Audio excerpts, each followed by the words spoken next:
So hello, and thank you very much for having me. Thank you, Franklin Arts Association, for inviting me, and Susan Plume. I really appreciate it. So I'm a calligrapher, and I'm an artist, and I'm based in Arlington, Massachusetts. I'm originally from Montreal, Canada, so if my Canadianism kind of sneaks in there, you're going to say, oh, she said out. There you are. I'm Canadian. And my co-president and I are the new presidents of MassScribes, which is the Massachusetts Guild of Calligraphers. I don't know that this is on. Okay. So my husband and I were very lucky to be able to retire and go on a world cruise with Viking Ocean Cruise Line. And the cruise was 4 months long. So that's a long time to be in one place, right? So, of course, I brought a lot of art supplies and calligraphy supplies. And we had a lot of sea days because when you're on such a long trip, there's lots of time between ports that you have to find stuff to do. So I spent a lot of time playing games with other cruisers and exploring, and they had lectures, and I did a lot of art. So one of the things that I always want to do is try to remember an experience. And that is very hard to do because your memory does not work very well. You have to actually augment your memory with photography and lots of notes. So what I decided to do before we set sail was set up a way to be able to document it visually with art. Because our memories, as I said, fade over time, and after a while you don't look at the pictures you took. Even if you took 1 million of them, you do not look at pictures. So I love capturing moments of anything that captures my attention. I went on this trip knowing that I was going to use a sketchbook as a way to record the experiences, and I distilled the days at port, places and cities into sketches, paintings and drawings, so I could come back to the pages and remember that particular day and time. The images also help trigger more memories to fill in so I could relive that day. So if you just put one image and then you remember all the things around that image, it helps you remember what you did. Another important detail is context. Images need context to anchor the experience. So after 119 pages in these sketchbooks, I filled them with information on what the weather was, how we got to somewhere, what the history of the place was or the object that I thought was important enough to document. And from those images and information, I started building the narrative in my sketchbooks. I started the first few pages before we left just to get my sketchbook started. I did images of my suitcases and the kinds of piles of things that you gather when you're going on a big trip for 4 months. You bring a lot of stuff. Unfortunately, my father passed away the day before we were supposed to leave. So we spent 3 weeks settling things, and then we left from Los Angeles 3 weeks later. And there happily was a second embarkation. So one was in Florida, and then 3 weeks later we were able to leave from Los Angeles. So the sketchbooks then took on an additional layer because they became the record of our experiences, and the details and observations that I would have given my father, I now put it into my sketchbook. So it became a very deeply personal experience, but my fellow cruisers said, "You're publishing that, right?" And I'm like, "No." And they're like, "No, you're publishing this, right?" And I'm like, "I guess." And so when we got home, we were able to publish, and we have sold almost the entire run, which is wonderful, mind-boggling, all of those experiences. But it also showed me that this practice actually, of bearing witness, is actually exciting for people. They really do enjoy learning history of the place that we went to, or where we went and how we got somewhere, or the history of an object that I put in. But also, sometimes it was very random. There's a page that just has a snail on it, other things, but I put the snail in. So one of the things that's important is also how people do sketchbooks. So there's no right way to do a sketchbook. There's only a way that makes sense to you. And if you know that, you realize there are no rules because it's your sketchbook. And when you do a sketchbook and you come back to it, you go, oh, I really like the way I did that. I'm really glad I wrote where we went because it's 6 months from now and I don't remember that, but I wrote it down, so now I know what we did. That made sense to me. So I took my time to find my rhythm. At first I wasn't really sure how I was going to amalgamate information and images and narrative all in one page. So some of them are not as complex as others, but as you'll see in the slideshow, they evolve over time. But my process always starts with photography, because you cannot capture something the way that you want to without being able to spend time with that image. So you can remember what someone told you about where you are, and you can put that in the notes, but the images themselves, you need photography.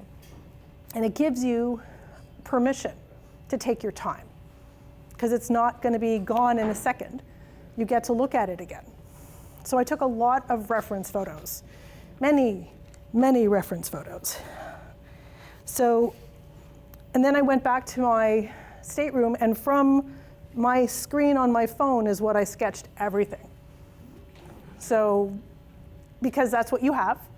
I didn't have a laptop that I could download all the photos to for a larger screen. So I used my phone. So the slides are a combination of original photographs, sketches, and sometimes the pages that are halfway done, and then also the full pages. And these are the original sketchbooks, and then you'll see the photography that went to support these photos, these images. So yeah, so let's get started with the slideshow. Okay. I'm trying. All right, so I'm going to have a seat. So this book is comprised of these two. Those two. Okay. Yeah, so all told it was 119 pages, and I did something for every single port. Wow. And sometimes I did many pages for a port because it depended on whether we were there for 2 or 3 days or if we were only there for an afternoon. But it also depended on the experience and how many images I wanted to put in. Rachel, what's your art medium that you use? Watercolor and colored pencil and line and calligraphy pen and calligraphy marker. Anything that makes marks. So, and I combined a lot of the earlier pieces are in colored pencil, but sometimes I did it in watercolor as well. So this one, so this first image is the actual first sunrise of when we arrived on the ship. It was the next morning. We had set sail on our way to Hawaii, which took 5 days at sea. So this is when we were coming into Kauai. And so the images of my sketchbook, you can see the original photo of that very, very bright chicken. And I put it in, and then I decided what I was doing with it, and that is a monkey pod tree. So I had to put that in as well. I thought it was just fascinating. So here you can just see the beginning stages of me figuring out what I'm doing. When you were starting out and you took some photos and you knew some things, were you starting to create that page? Did you leave spaces for like when you came back? Exactly. So what I usually did, every page I started with the title of, or the place we were at, or the port that we were at, or I'd put the weather, or I'd put any other detail. And then every day, if you've ever been on a cruise, they publish sort of the port of what you're doing and the history of that port. So I would take that copy, often I would put it into the page, and then I would start adding the images. So you knew where you were because you were reading what you were, but then you were seeing the images of where you were. So it was like I was documenting it as I was going. So yes, and also wild chickens were everywhere in Hawaii. If you've ever been to Hawaii, you know wild chickens. So this is a collection of images that is just from Tahiti. And these are the kinds of reference photos that I'd like to base my sketches on. These images are all from the Museum of Tahiti and the island, and even without narrative, they tell a story of the place. And that is James Cook's anchor in there. And if I were using these sketches, I would tell the context of the tiki, talk about the growing cycle of the banana tree, and mention the huge anchor from James Cook's ship and the rock of a navi, which is that very large strange ship, a strange rock.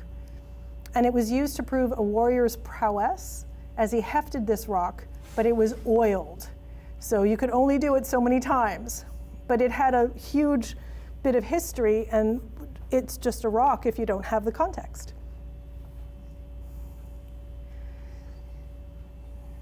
So these are just photos of when we were in Bora Bora. And you hear about this place and you think, it has to be magical, and it was magical. And we were very, very fortunate to be able to spend a nice amount of time. So these visually describe an island of this with gorgeous light and reflective waters. And the images without written narrative are beautiful, and they blend together to tell a story, but without a lot of context, they're just images. So, and the one with the tree I took from a moving car. So this is the first set of images from the sketchbook itself with the supportive photography. So you see the same church that was just in the previous slide, but now it has context, and it shows you what the name of the church is. And I also talk about breadfruit in this, because here in this area, breadfruit is very, very widely eaten. So if you've ever crossed the equator on a cruise ship, they make a big deal of being a shellback, and then you are suddenly someone who has crossed the equator, and you get a certificate and everything. So here the stone of a nave is actually fully described, and I put the tiki and the history of the tiki next to it.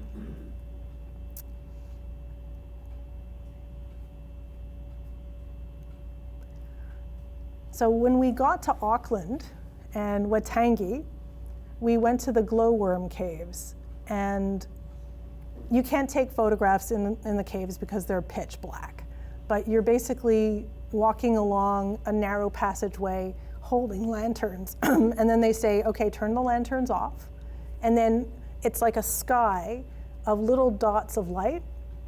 And those are root gnats. And different 8 stages of their lives, they emit different colors from their bums. And they are seen very easily.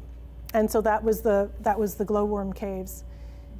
So then we also went to the Weta workshop. And if you don't know what the Weta workshop is, if you've ever seen Lord of the Rings or The Hobbit, they are the special effects house that did those. And so we were able to go into their experience where they were presenting 3 films that were all fake, but to show you how they would do a fantasy one, a science fiction one, or a horror one. They showed us all of the props and the storyboards and the maquettes. And so some of them in the image that you're seeing, you can see a little mouse and a frog that happens to be a monk in a movie that they were doing. And I'm trying to capture everything, but I don't have the right cohesion yet. I'm getting there. So if you happen to be 75 years or older, you could jump for free from the top of the Sky Tower in Auckland. Doesn't that sound enticing? So we went up to the 51st floor, and we were able to see the top of all of the buildings and the expansiveness of Auckland. Auckland is absolutely stunning. And so here are some of the photos that I took, and I put the underside of the tower, and you can see where people jump from. No, thank you. No. So it happened also to be the Chinese New Year. So we were able to see a lot of the lanterns everywhere, and it's part of the culture in that area. The Chinese culture is pervasive, and so it's beautiful to see the combination. Also, I was able to find my first of many art supply stores, because when you're traveling, you want to see art supply stores. So here, this is Sydney. And it was one of those days where the time change happens gradually. So when you go to sleep, they say, okay, tomorrow morning, it's 1 hour behind where you were yesterday. So everyone's time sense is very screwed up. So we were all awake at 5 a.m., and that's when the sunrise came, and that photograph is the sunrise, which I had to put in, of course. And that was a day where we were able to see a lot of Sydney, and I actually had family, so we had dinner that night with some family. And that's just one of the first times that I was able to put the entire cohesion of a page together where the narrative flows around. And I always try to give at least some context.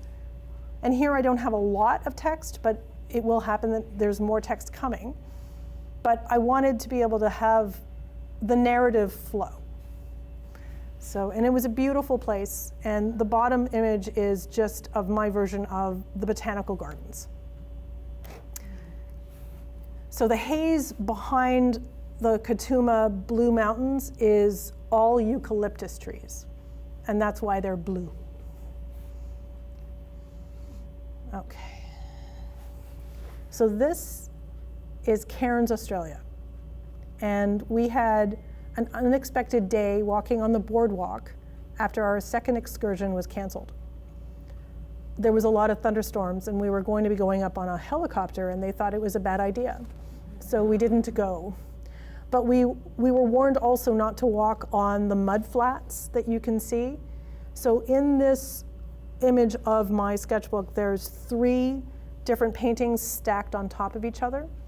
So one has the ships, and one is just the beach and the reflection of light. And then the other one is the crab. And they take their warnings very seriously, because that is a sign that says, beware of saltwater crocodiles and box jellyfish. So we took them very seriously. We certainly did not take any chances. But by combining various sizes and types of lettering, as you can see here, it allows the blocks to be read without visually overwhelming you. So if you've got a lot of text, vary the size, vary the width, vary the color, and then it's in its individual part. I've been doing calligraphy for a very long time, so I don't think about it, but then to break it down to explain it is more important now. So this was a lot of fun. These are just images of different sea animals from all the different tanks throughout the aquarium, and I put them in one tank. Obviously, they're very friendly. And you can see the very grumpy grouper, which is sort of in the center of the image. So this is a combination of gouache and watercolor and a little bit of colored pencil. And some of these, as you can see from the photographs, their faces actually looked like that. They looked happy. So I gathered. So the top, you can see the actual sketch without me doing any of the coloring yet.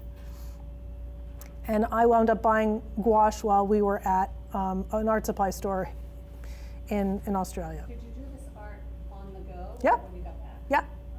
So every day we came back to our stateroom, and I was like, okay, let's go. And I would do the next day. And I kept up with it till almost the end, and I only finished the last 6 or 7 pages at home. The rest of it I did while I was on the ship. And how long would you spend, like, in the evening? You said Hours. hours, 4 hours? It depended on what I was doing. And then during sea days, we also had an art group from 1:30 to 3, where people would just show up and do crafters, whatever kind of, we had people that were knitting, we had people that were basket weaving or crocheting, and I was doing art. So that's how a lot of the people on the ship were like, oh wait, you're doing what? So I would show them. So when we got to Darwin, we had an unexpected joy of going up on a helicopter for the first time. I was very excited to do that. And here in the Northern Territories, we were able to see the coastal views and how the runnels of water come down into the water from the high ground after the rain. So that's the bottom left image. We also went on to a nearby museum and saw Sweetheart, which is the crocodile. He's a giant estuarine crocodile that died after they attempted to capture him.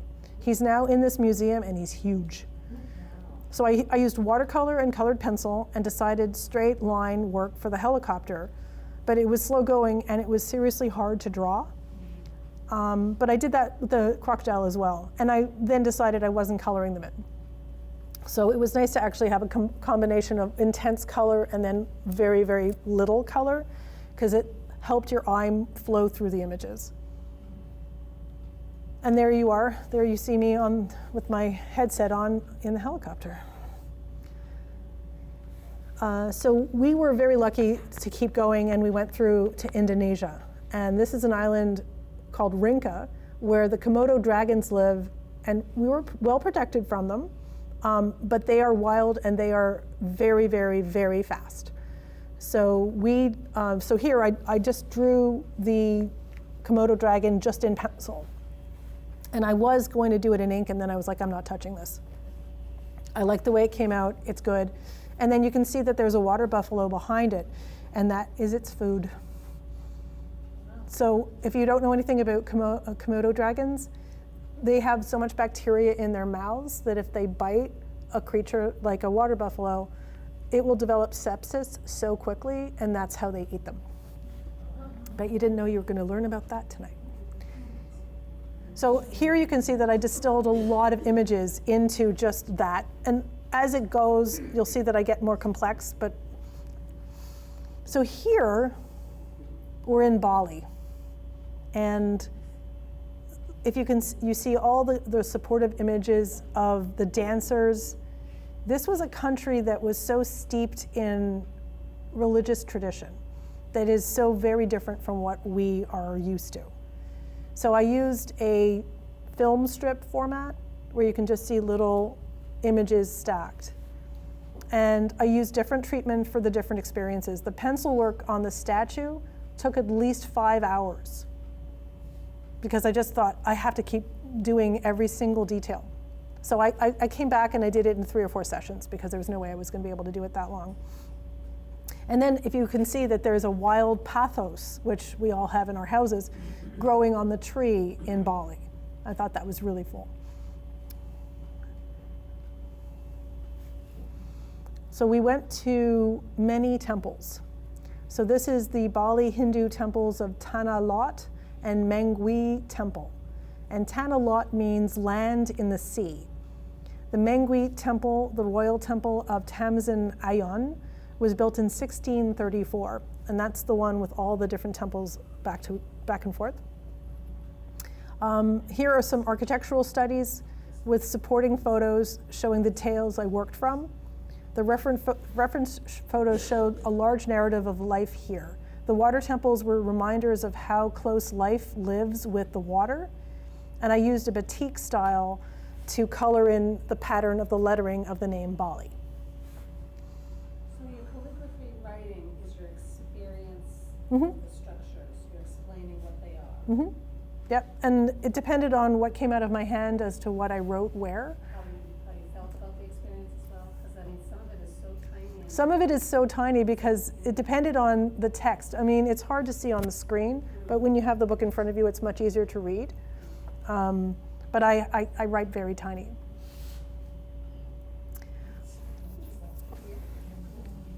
So we were very, very fortunate to go to a temple complex that was built in the 9th century, and it was Borobudur. And here they have Buddhas, 504 of them, throughout the 4 sides of this huge complex. And so I have the 5 mudras. I wrote 4, but I wrote 5 small underneath to show the hand positions, and I made sure that I got the hand positions completely correct. So I also explained the different mudras, so you can see what they all mean, because they all have different meanings and usage. So, and we did see a Tibetan monk sitting there on his phone narrating something in English. And I had to put him in the book. Yeah, he's there. He's happy. Yeah, it was like, okay, it's a little dissonance of you're experiencing something ancient and okay. He had the right costume. In Indonesia, we went to this very large national park that had representation of architecture from all the different parts of Indonesia all in one area. And we didn't see the whole park, but we saw enough to see the cultural icons of Indonesia. And the roofline of the buildings represent the shapes of the horns of a water buffalo. And so I absolutely decided to include that. And there was a woman sitting in a windowsill, and so I used colored pencil to try to draw her, because it was just such a compelling image. And of course, you know, artistic license allows you to do it the way you want to do it.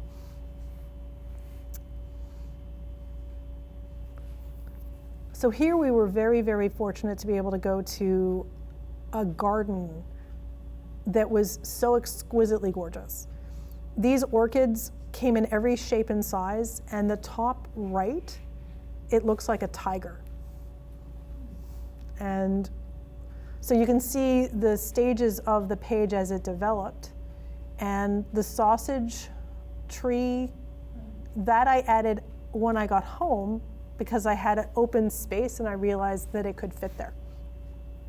So a page like this is always evolving. Often what I would do is start on the bottom left and work my way right. And sometimes I would decide what I thought was the most important image. So that orchid that looks like a tiger I thought was really important, so I made it the largest. And I used watercolor throughout this page. So you probably know that a lot of tea is grown in Indonesia. So we were able to go to 2 different tea plantations, and this is the first of them. And if you look at the bottom of the page, you're going to see 4 different people on one moped. And you saw that all the time. And no one wears helmets, or very few people wear helmets. So that day was a day where we went up to the mountains of Indonesia. So the day was very misty, and you saw the tea pickers wearing these very big brimmed hats. So in my sketchbook, I just used black line, and I didn't use any color when I drew that, because I thought it was such a compelling image without any color.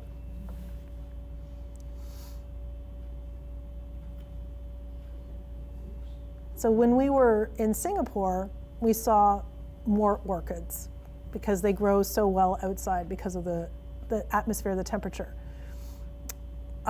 We toured this busy city, but with an awareness of the delicate balance of life and the rules of Singapore.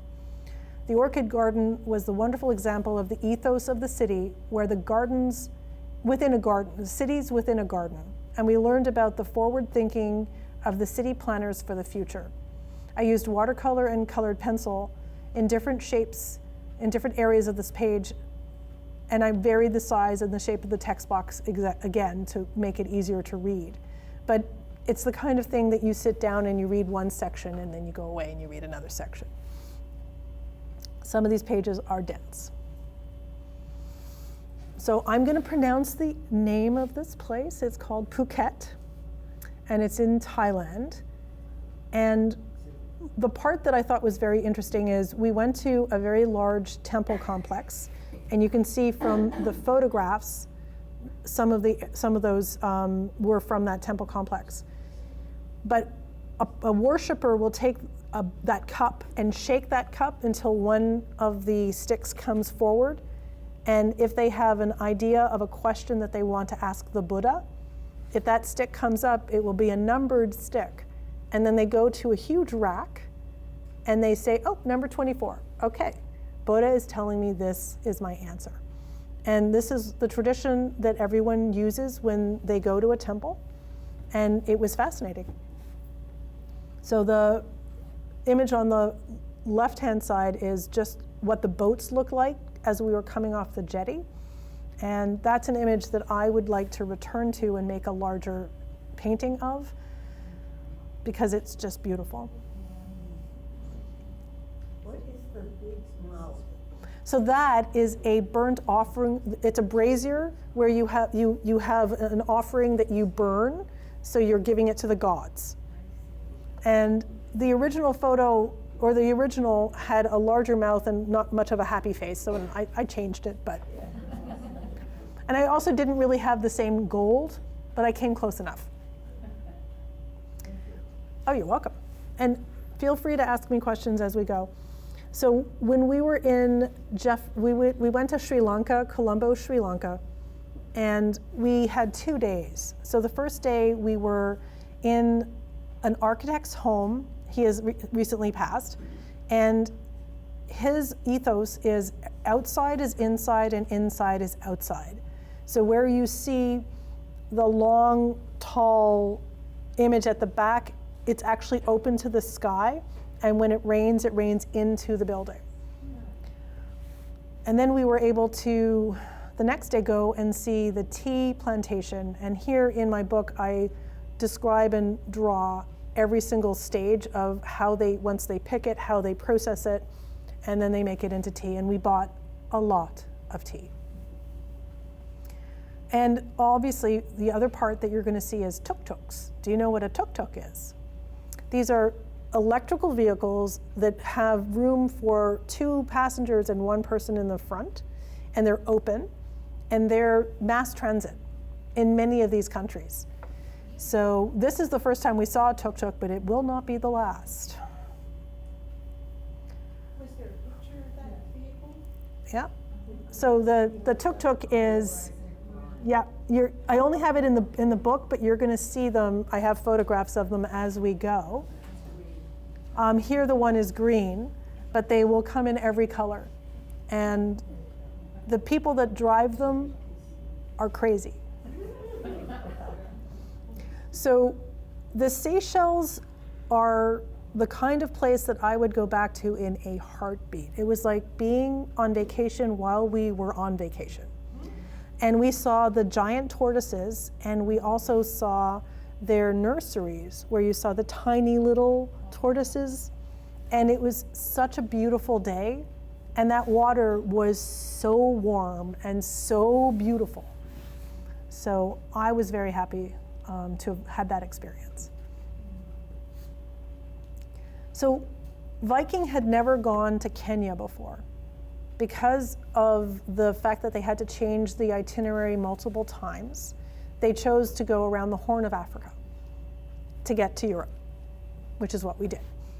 So here we are in Mombasa, and the press actually came to the ship once it docked because they had never seen a Viking ship before. So we were able to see an artisanal shop where disabled artists and artisans were creating masks and jewelry and various other things.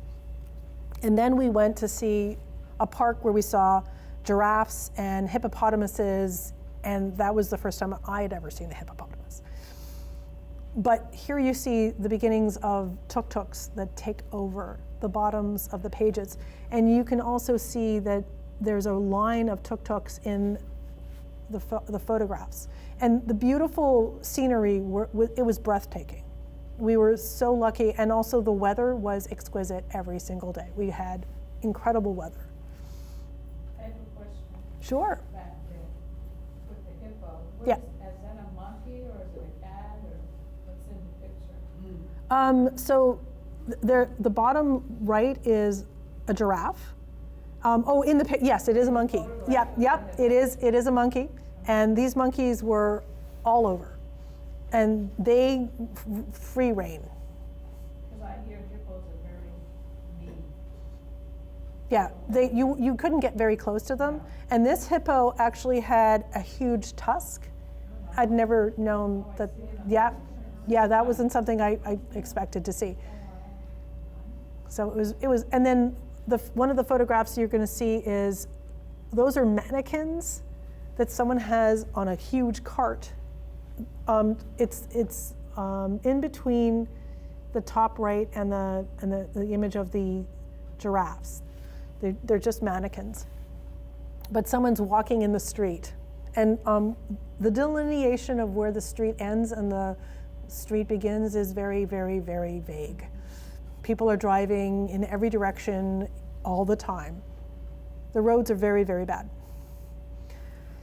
So we were able to go on a safari. So this is Tsavo National Park, and we woke up at 4:15 to get on all these trucks to go to this national park. It took us 3 hours to get there. And we were able to see all these animals in the wild.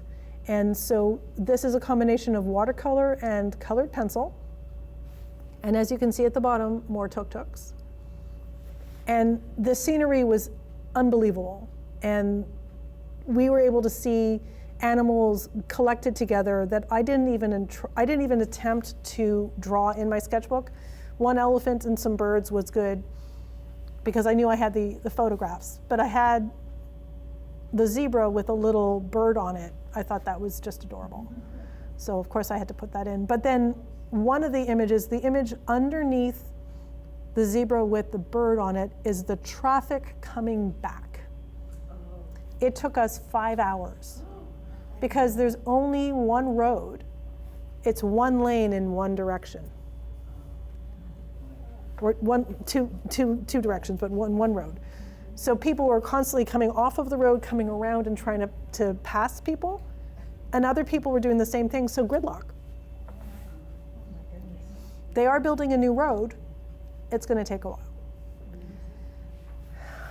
So we got to Madagascar, and we got to see real chameleons. So this chameleon, you can see the photograph underneath. I did it in colored pencil, and it took me probably 4 hours because I wanted to take my time with it, and I was so happy with the way it came out. And we were very, very excited to be able to see ringtail lemurs up close. So it was an extraordinary experience. And so I varied between watercolor, colored pencil. So the ringtail lemur with the 13 rings is in colored pencil. It was a magical day. So we also were very lucky to be able to go to a Zulu village. So there are 14 people that live in this village full time. And we were introduced to the culture and how people coexist with nature. And we learned about their traditions and what triangles mean in their culture. And here I used both watercolor and colored pencil to render what I felt was the most important aspects of this experience.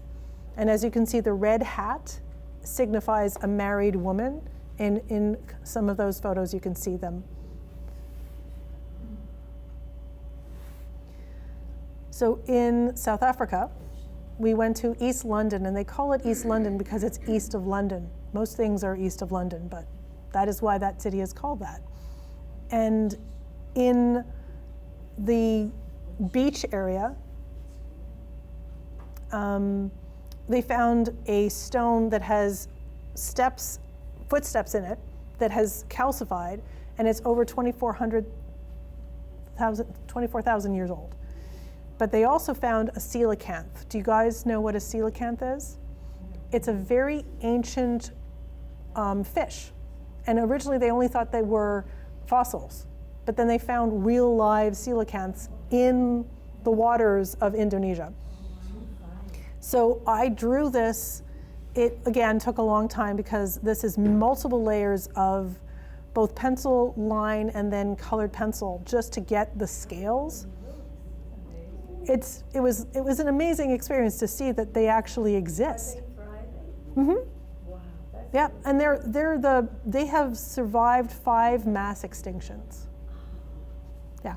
So it was, who knew we were going to be discovering things that were this ancient? So our second experience, seeing elephants. So the elephant, you can see the image below, and then you can see that I drew it. It was as close as you are to me. We were in a truck, and it was coming past us going that way. And it was a single bull, not associated with a family. And then you can see the elephants. This was a day where the animals are doing what they're doing, and we're driving on a road trying to catch them so we can take photographs of them. And that animal that's just chewing couldn't care less that we were there. And remember that dung beetles have right of way. It's important.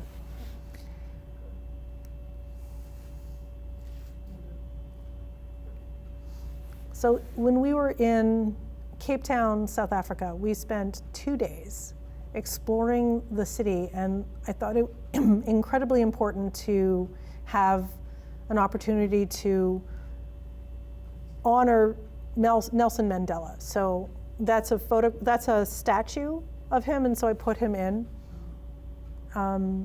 And Table Mountain is one of those mountains, if you know anything about Cape Town, it dominates the skyline. It is a huge flat-topped mountain, and it's a nature reserve. So here I varied between watercolor and colored pencil, but I also tried to get a lot of context into the history of where we were, and the fence of the image where there's that goose. I spent a lot of time drawing that fence because it was just beautiful. So I tried to get a lot of little details in throughout my sketchbook.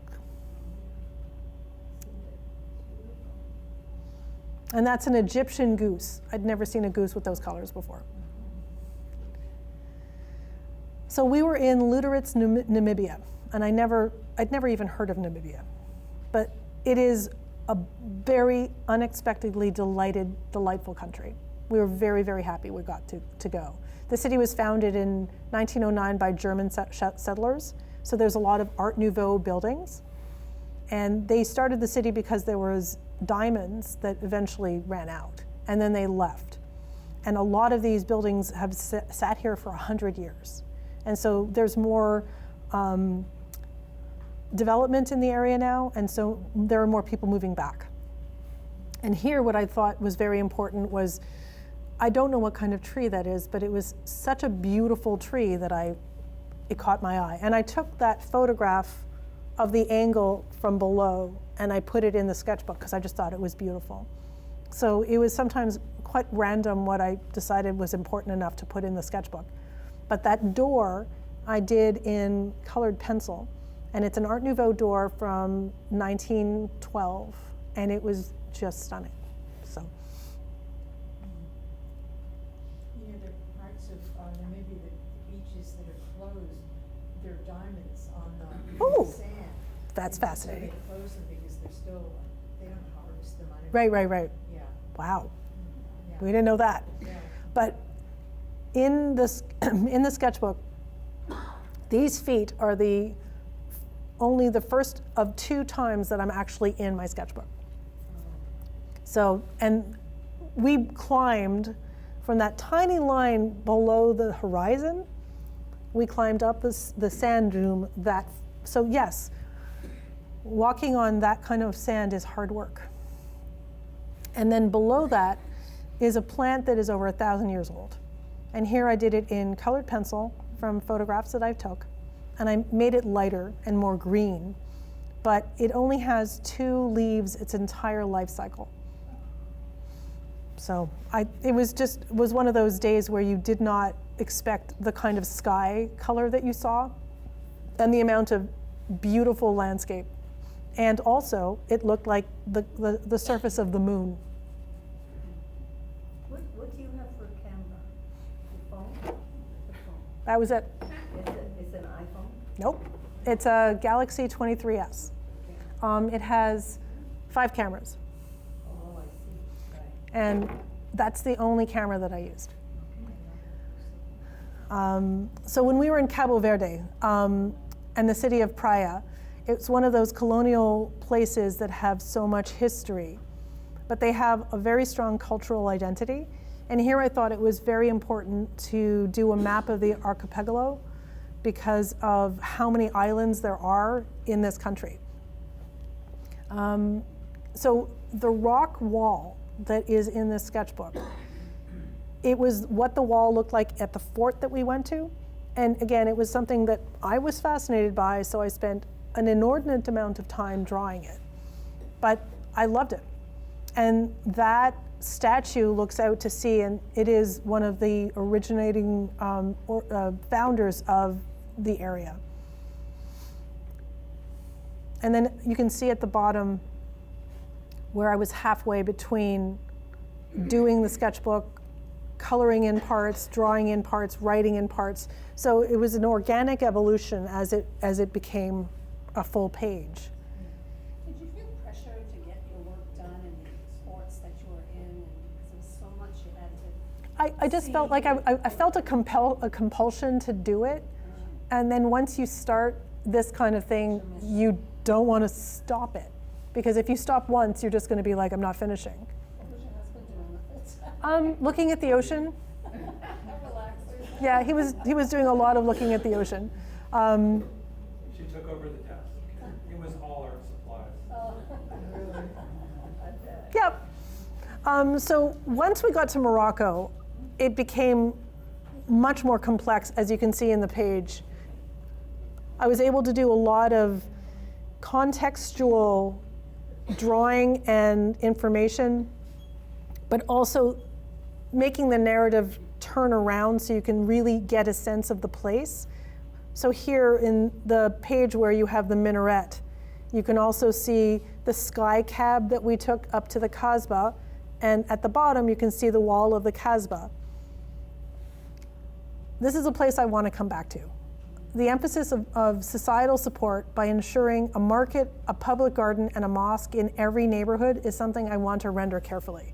And the Kasbah overlooked the ancient modern city, and the history of the place was apparent as we walked along the walls. The camels were done in colored pencil, and we could have ridden them, and I thought, nope. Mm-mm. No, they spit. So we've all heard, probably all seen Casablanca. And because of the movie, they made Rick's Cafe, which we didn't go to, but we saw. But one of the highlights of our trip was Casablanca. The mosque was the place we explored, and we learned the history of and saw the exquisite craftsmanship up close. I wanted to both record the history, but also the cultural meaning of the place. Our second stop was the Abderrahman Slaoui Foundation Museum, where Arabic calligraphy was demonstrated, and this is my name in purple Arabic calligraphy. So I grew up with one of those silver articulated fish, and I also have many, many friends from high school that are from Morocco, because I grew up in Montreal, Canada, and there's a huge Moroccan population. Even the accent that I heard was like an echo from home, and I absolutely want to come back. And so that section of Arabic, or the colors, that was my version of the kind of exquisite mosaic that they were doing. And as you can see from over here, this is one of my favorite pages. So Cadiz was a culturally rich place that had a huge emphasis on Art Nouveau. And I was also very careful about doing the azulo, which is that image of a tin replica of an image of Christ on the wall of a church. And that also, I thought, really deserved a lot of time to render it.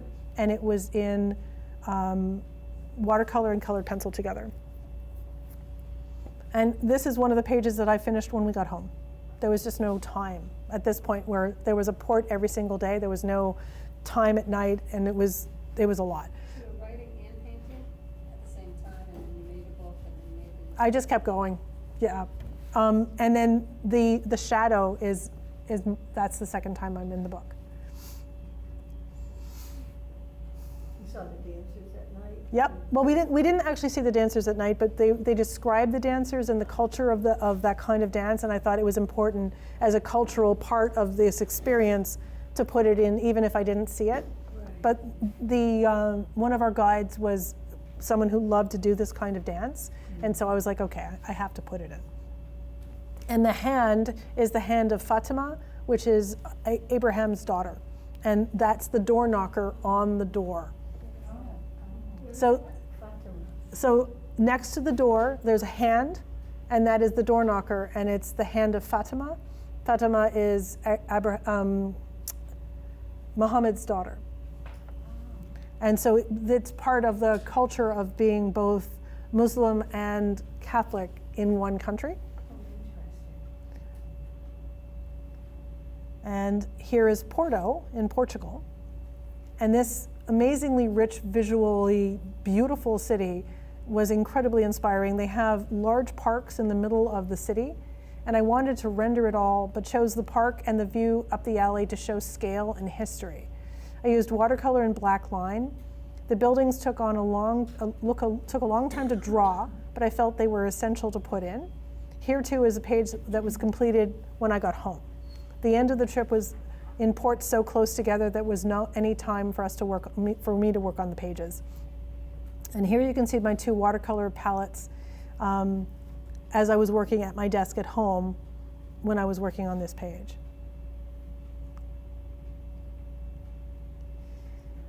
So Vigo, Spain.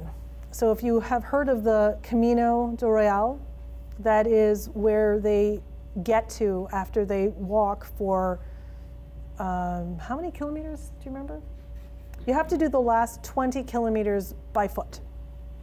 And so when you come into the square of the Santiago de Compostela, people are openly weeping because they've finally achieved, and they've done the Camino, and they get a certificate. And it was a gorgeous place, and there were so many visuals.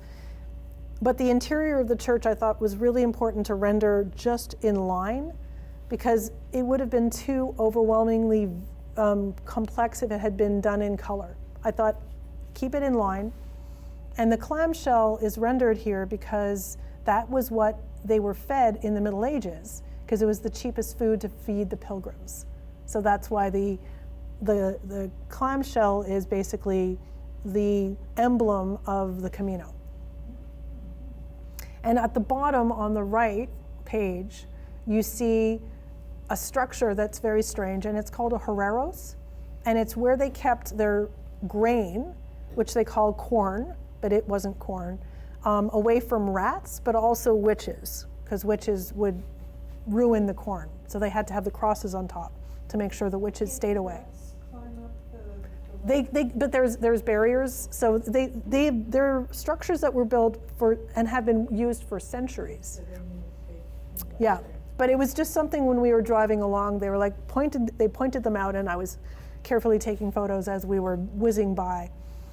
And that king on the frieze outside of one of the main entrances of the church, I just thought his face was compelling, so I put him in. So in A Coruña, Spain, the crowning glory of the area is the Tower of Hercules, and it was built in the late 1st century by the Romans. So it is a very old, it has been redone and refaced many times, but the very thin spinneret at the top is what the original structure looked like. And here is the snail that I saw that I thought I must put in. But octopus are a delicacy, so I put this in the photo. I took it from the bus that we were on, and it's done in very, very careful tile work throughout. It was beautiful. So I put him in my book. And then the photograph on the top right, you are standing at a glass wall, and you're seeing through to 2 doorways down a step, and there's a garden behind it, and everything else is a reflection from behind. And so I tried to paint that, and that's in my book here.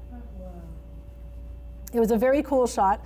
And when I realized what it was, I said, come here. And I had all the people in my ship take the same shot. But I'm always looking for visuals that are interesting. And I'm always trying to render them. And as you can see through the experience of watching, as the pages develop, the complexity has gotten more interesting, and I'm able to do more rendering. Because if you do art every single day for 4 months, you get better. The last page that I left for myself was Monet's garden. And it was absolutely pouring at the port, and it was a beautiful sunny May day in his garden. And so I was overwhelmed with the options of what I could put in. And as you can see from the photos, I have many options to continue if I want to make more images. But that's his house, and if you've ever been there, he has pink stucco with green shutters. And so that's why he's in there. The other thing that's very interesting is if you look at the page with his statue, you look at his statue and you look to the right and you read that text and then you go to the left, which is why I put that sequence in. I didn't flip it because that's how eyes move when you're reading. You'll always read to the right and then come back.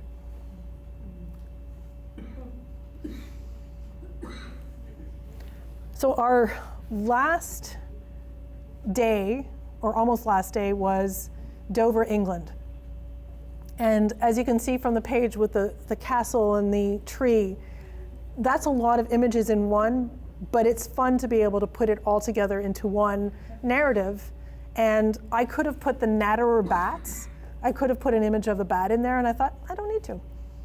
And it was the 4th. If you are a Star Wars fan, may the 4th be with you.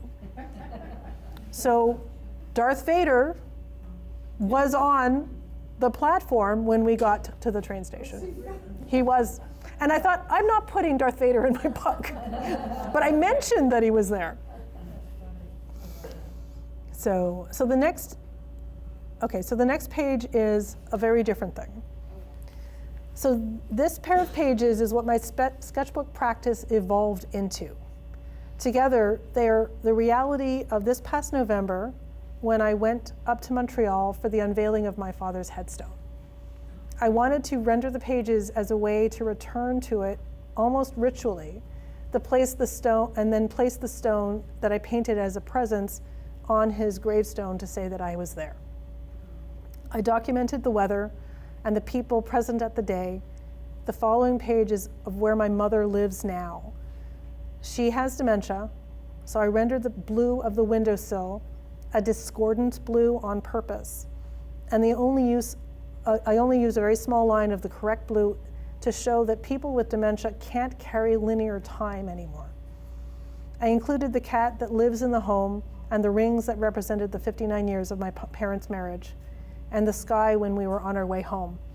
And this is watercolor and black line. Because it's the way that I knew how to honor that experience. And then once I was able to close that book, I could open it again and remember that day with all the context that it included without having to keep all of that in here. If you put it on the page, as you can see these pages, then they don't live with you, and that grief can go somewhere. So the next page, the next slide is actually when I'm going to do a live demo, so we can do our break now.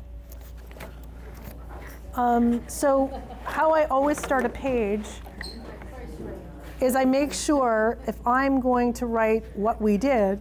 So today we're in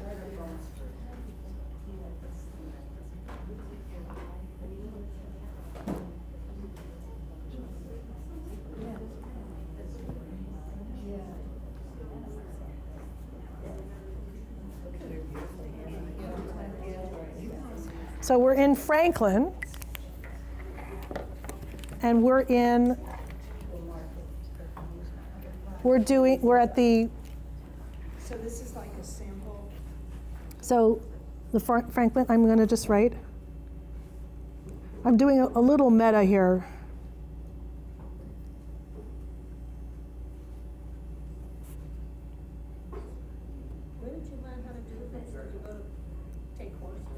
You can take courses, and I am the co-president of Mass Scribes, which is the Massachusetts Calligraphy Guild.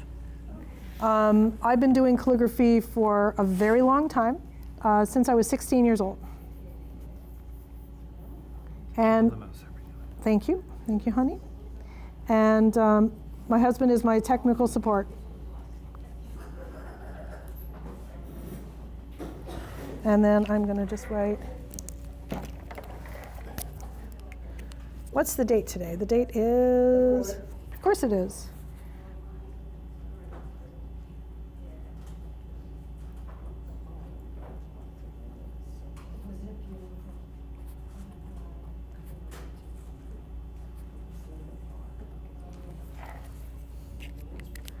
All right. So because I want to do some samples of the kind of urban sketching that I did, I brought the palette that I brought with me. And this palette is what I brought all over the world. And because someone has noticed that absolutely stunning basket, I am going to do that absolutely stunning basket. So the basket is from the Tahiti Museum in a city called Papeete. And I was fascinated by how old this basket is. So it's probably close to 1,000 years old. And this basket would have held, actually I wrote it down because I cannot pronounce this. It would have been made by pandanus or nia fibers, and they were essential for storage and transport in Polynesian culture. Rachel, can you repeat that and then speak a little bit louder? Of course. Thank you.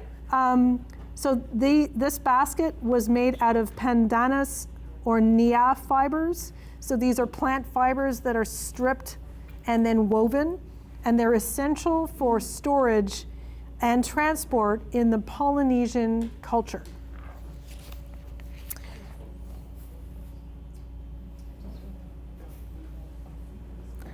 Can you see what I'm doing? Okay.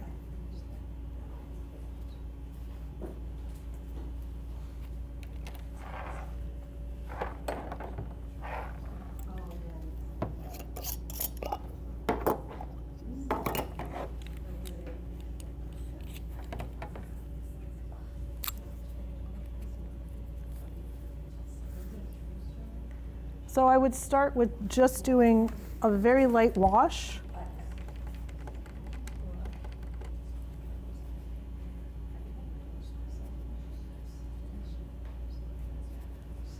What kind of watercolors do you use? So these are Daniel Smith watercolors. They are in pan form that I dried myself. So I got the tubes, and I decided that it was important to make my own palette instead of buying the flat. And my husband will tell you how many palettes I have. Shh. Too many. Too many. I don't know, just enough for an artist, Never enough. So there's no such thing as too many art supplies, apparently. As far as I'm concerned, there isn't. What there are is you have capacity, and after a certain point, you don't have capacity. So what I would just do is I would make sure that when I was painting this, I was getting enough of the variation, and then obviously this is the first layer, and I'm going to let this dry while I do a little more of something else that is the same. And then when you're mixing color, as you all know probably, it does take a bit of time to get what you're trying to get. I like that you made the edge so close to the edge of the paper. It even adds to the fact of how large that basket is. It's like squeezing the space. Yeah, because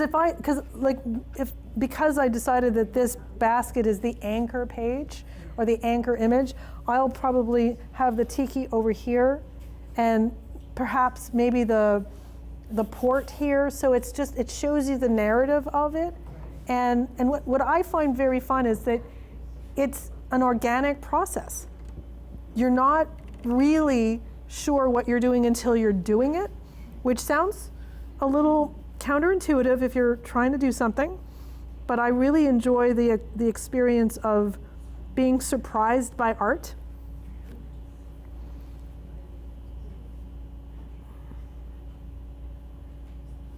And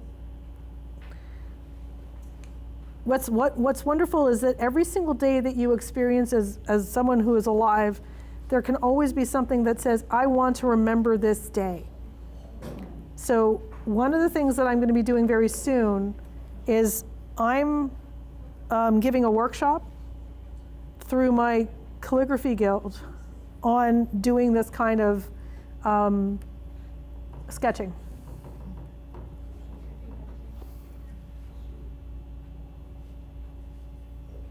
And this is something that I have not taught very much, so apologies if what I'm trying to just show you is that there's a lot of fun in the looseness of doing the watercolor without feeling like you have to be precious.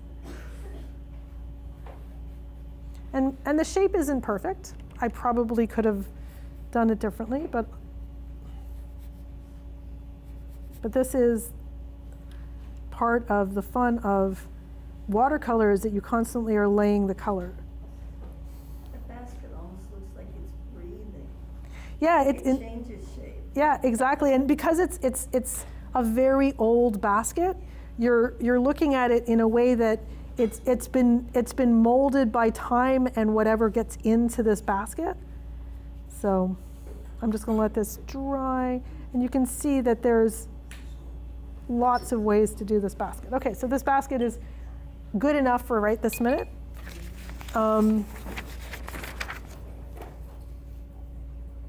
Okay, I'm just going to quickly show you that.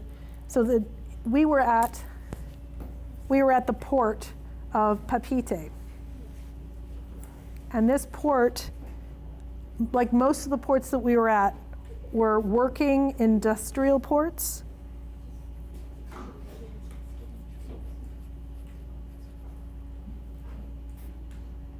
So where we have a lot of these humongous machines, you had these ports. And sometimes we had to walk through a lot of different long alleyways to get to a gate, because a lot of these ships are so big they cannot go anywhere else. Our ship wasn't that big, so if you've heard of other ship companies, Royal Caribbean, they have upwards of 7,000 or 8,000 people on a ship. So Viking Ocean has 930. That's it. So you had 930? Yep. Wow. Yep. And what was lovely about that is that we were able to meet and get to know so many of the people in our on our ship, and we had experiences where we were constantly seeing the same people all the time, and then sometimes we would be like, I've been on the ship for 4 months, I've never seen you before.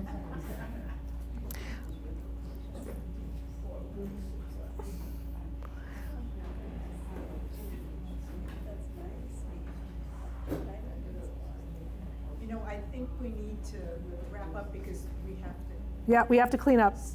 So I apologize for talking too long and not doing enough of the actual urban sketching. Get an idea on, like I like the fact that you said you don't hold anything precious, and I like the fact that you said you kind of start anywhere on the page, but if you have something, tell me if I'm wrong, but if something is very important, you might put that in the middle of Yep. but Yep. those were the two big takeaways for me. Yeah, and the other part that's really important is that nothing, you don't have to be completely accurate with what you're doing. You just have to be accurate enough for your memories to work. And so then I would be talking about the basket. So this basket, and I would write about the basket and 1,000 years old. And then the page just evolves. And then you'll have information about the tiki here. So.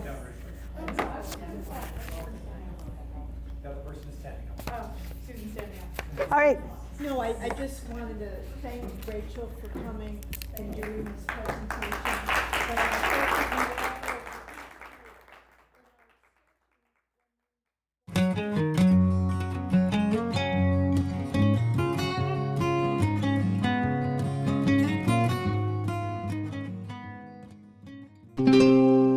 This program was made possible by your Franklin friends and neighbors, good folks just like you. Thanks for supporting Franklin TV. And thanks for watching.